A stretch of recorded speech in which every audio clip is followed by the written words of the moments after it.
On today's super tutorial, what we're going to talk about is how to make an animated clown mask Instagram filter. Now, did I ever think I was going to make an animated clown mask Instagram filter? Probably not, but here we are anyway. It's actually a really easy technique to do. All the tools that we need are completely free, and what we can do is make it within 10 minutes. So there's three things that we need to actually build this project. The first one is Spark AR, which is a program by Facebook for making Instagram and Facebook camera filters. We can quickly just go to download and install it here. The second thing we need is actually in Learn and then Downloads on the Spark AR website. And if we scroll down, we can go into the face reference assets. Now this will download a zip, and in this zip, which I've just downloaded to my desktop, there's two folders, one for 3D objects that look like this, and one for 2D objects that look like this. Now the thing that we're going to be using in here is called facemesh.png, something that looks like this. So we're going to be using this to draw on our face. And the third thing we need is a program to draw on our face. So I'm going to be using a design program called Figma, but if you're comfortable using Photoshop or Illustrator or any kind of design program, you're welcome to use that as well. So the first thing that I'm going to do is open my design program called Figma, and what we're going to do is add into this Figma file our texture, the texture of facemesh.png. So something that looks like this. Basically, this gives us a reference to where we're actually going to draw. So for instance, if I want to draw over the eyes, I can draw over here. If I want to draw over the nose, I'm going to draw here, and over the mouth, and so on. So here, I'm just going to draw a quick artboard and basically resize this to fit the same size. There we go. What we're going to do is draw some circles over this. So I'm going to go into here, draw the ellipse, and we're just going to draw over the eye. There we go. Going to copy and paste this over here. There we go. Over the nose, I'm just going to resize it to look like a clown. And then over the mouth, let's make this one pretty large. There we go, in the middle. Now with this, we're going to change the color as well. So I'm going to pick all four things, and I'm going to change the fill color to a radial one. Now by default, it will just make it gray. So I'm just going to make it red. And in between here, I'm going to add maybe some orange in here as well, and just keep that full blast. And some yellow in here as well, and make that up here, and keep this full opacity. And eventually we'll get to something like blue, and we'll start to fade out. So here, I'm just making it fade out to the edges. So something that looks like this. So the first thing we're going to do is we're going to give this whole frame a name. I'm going to call this one clown, obviously. And we're going to export this one. I'm going to get rid of the background fill. So we don't want to show this in the export. And I also don't want to see the face mesh, this kind of background as well. So I'm going to hide this one by unseeing it. So our image should look something like this. So I'm going to export this clown.jpg. And you can export it as a JPEG or a PNG. PNG is usually better because it is got alpha transparency on there. So I'm just going to save this to my desktop. So I'm going to get something that looks like this. Now, what we're going to do is use this in Spark AR. So I'm just going to open up Spark AR, and what we're going to do is use this image we just made. So the first thing we're going to do is make a brand new project from scratch. Now there's a few options here. I'm going to use blank project and just open this up. And what we have by default is kind of a layer that we have in here. So I'm just going to take this image that I've added and drag it into my assets. So what I have here is my image. It should be see-through as well. Now the first thing we want to do on our dude up here is we want to add a face mesh to him. So I'm going to right click on this sidebar and add a new face tracker. Now what this will do if we zoom in is it will get these arrows appearing here, which means that we're tracking the face. And if I actually want to see my face, I can click up this video icon here and click your camera. So there I am. You can see as I move my face back and forth, the arrows follow my face around. So what we want to add to this face tracker is a face mesh. So I'm going to right click on face tracker and add a face mesh. So now I should get my face mesh, and I'm opening my mouth and closing my mouth as I talk. And this is going to follow me around. Now, of course, we don't want it to be this checkboard pattern. Instead, we're actually going to change how this looks. So the first thing we're going to do is we're going to add a new material. So here, I'm going to click plus on materials, and this is going to give me a flat material. Now, what I want to do is not make this a flat material. I want to change it to this clown material. So I'm going to double click this material here. And what we can do is change its type to something like flat or face paint or physically based or so on. Now here it's just a kind of white image. I could change it to standard again if I want it to look like it's got shadow, but I can also change the texture. So here, if I click texture, I can change it to the clown texture, and all of a sudden I have this clown makeup. I can play around with some of these as well. I can make it flat, and this is a flat image on my face, which kind of doesn't look too good. I'm actually going to change it to maybe face paint. There we go, it's over my face. Now what I want to do is make this animate. So at the moment this is a flat image. You can see that none of the actual colors are changing. So how do we go about changing the colors?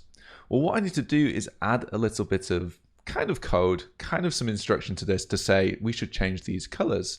So what we can do here is open what's called the patch editor. So here, if I click this little arrow next to texture, what will happen is this new thing will pop up. There we go, down here. Now I'm just going to zoom in a little bit. There we go, to make it easier to read. And if I move this over here, essentially what we're trying to do is say, well, between this texture that we've added currently and this actual display, we want to do something to it. What do we want to do? We want to change the colors. What type of colors do we want to change? We want to change the hue of these things. So I'm going to take this texture here, clown, and just drag it in. So we have the clown and the material. What I'm going to do is drag a line between the two. So I'm going to take this top one and drag a line between the two, which is essentially doing the same thing as what we had earlier. We're essentially saying the clown PNG that we had is going to go and be the texture, which kind of is what is happening right now. But what we want to do between this and this is add some code. So what is the code that we're going to add? Well, what we want to do is take this RGBA, red, green, blue, and alpha channel, and change the hue. So the first thing we're going to do is convert it from RGB into a hue, saturation, and value. To do this, I'm going to right click and add color space. What we're going to do is take this clown texture and pass it in as the texture. And what we want to do is turn it away from RGB into something like HSV, hue, saturation, and lightness. Now, if I just take this output and put it in straight away, we're going to get something that looks fairly strange. We're changing the color values because this thing over here is expecting this to be RGB.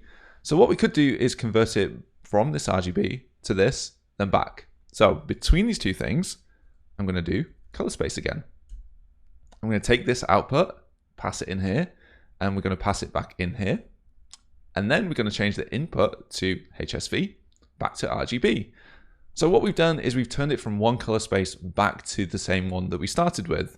But what we want to do between this is change this HSV to something brand new. So we're going to add some space between this and this. We're going to move these things apart. So what we want to do is get this HSV and the alpha channel and basically add numbers to the hue. So to do this, what we're going to do is unpack this. So basically this is 4 parts. We want to get each individual part. So we're going to right click and unpack. Now what I want to do is take this output and pass it in here, but I want to unpack it into 4 parts: hue, saturation, value, and alpha. So I'm going to change it to vector 4 under here.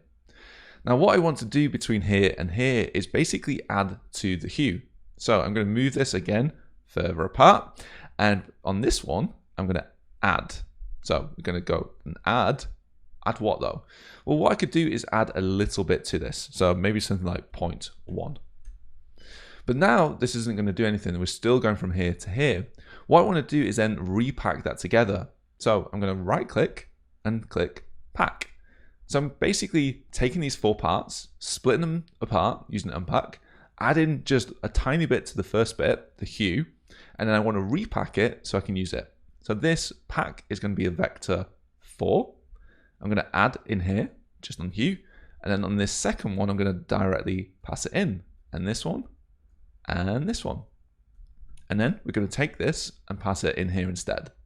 So this has just shifted the colors over slightly, and if I change this number here from 0.1 to 0.2 to 0.3, we're going to get different colors. But eventually we're going to run out of colors to add in here. So if I do something like 0.9, notice it all goes red. Now the reason why it goes all red is because we run out of numbers. So we want to start again at the end. So to do this, after add, we're also going to add something called modulo. So I'm going to right click and find modulo, basically like the remainder. When we do division in elementary school, we do 2 remainder what's, and that would be a modulo. So here we're going to pass this in. We're going to do modulo 1 because we want it to go between 0 and 1, and this will start to change. So basically what we want to do is start changing this number. So we're getting different values. So the thing I want to pass into this second value is basically a timer. Every single time, every single frame of the page, I want to move this. So what I'm going to do in here, instead of setting this value as a hard number, is I'm going to right click and do runtime. What time are we right now? Runtime. If I pass this value in, all of a sudden we get this animated style that goes on. Now this could be running a little bit too quick. So what I'm going to do is slow it down. So between the runtime and this being passed in, I'm going to add a multiply. I'm going to say multiply and pass the runtime in here. And then I want to take this runtime and times it by a number, something like 0.5, half the speed. And then I'm going to use that number instead. So now we're going to get half the speed. If I want to make it even slower, I could do minus 0.25, quarter speed. If I want to make it go the opposite way, I could make this a minus number, so minus 0.25. So these colors are going out instead of in. And we can change this very, very quickly. So just by adding a few of these things in the patch editor here, there's not many, there's 1, 2, 3, 4, 5, 6, 7, 8, 9, 10. We make this clown filter very, very quickly. And what we get is something that looks like this.